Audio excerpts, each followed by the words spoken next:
i7 ગુજરાતનો અવાજ। નમસ્કાર દર્શક મિત્રો, i7 ન્યૂઝ ગુજરાતીની સાથે હું છું આપની સાથે પાયલ બામભણિયા। તો જોઈએ આજના મહત્વના સમાચાર।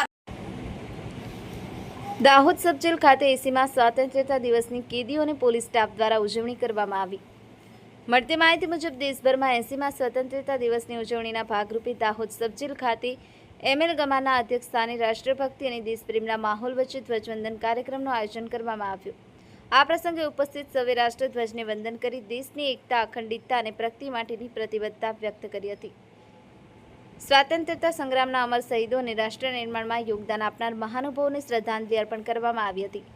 બંદીવાનોમાં પણ દેશપ્રેમ, રાષ્ટ્રભાવના અને સકારાત્મક જીવન મૂલ્યોને પ્રોત્સાહન મળે તે હેતુથી કાર્યક્રમનું આયોજન કરવામાં આવ્યું હતું। આ ઉપરાંત દાહોદ સબ જેલમાં ફરજ દરમિયાન ઉત્કૃષ્ટ કામગીરી, શિસ્ત, જવાબદારી અને સેવાભાવ દાખવનાર જેલના કર્મચારીઓ તેમજ જેલમાં રહી સારી કામગીરી અને સકારાત્મક વર્તન કરનાર બંદીવાનોને પ્રશંસાપત્ર એનાયત કરી સન્માનિત કરવામાં આવ્યા હતા। આ અગાઉ બચપન કી યાદે રમોત્સવ યોજવામાં આવેલ, જેમાં પ્રથમ, દ્વિતીય તથા તૃતીય ક્રમે વિજેતા થનાર બંદીવાનોને પણ પ્રમાણપત્ર આપવામાં આવેલ। બંદીવાનોમાં રાષ્ટ્રપ્રેમ, એકતા, શિસ્ત અને સારા નાગરિક બનવાની જવાબદારીની ભાવનાને વધુ મજબૂત બનાવવાનો સંદેશ આપવામાં આવ્યો અને તે રીતે બંદીવાનોને સંકલ્પ લીધો। બ્યુરો ચીફ કાળુભાઈ ડામોર સાથે cameraman Nilesh Vasaiya, i7 news Gujarati, Singvad.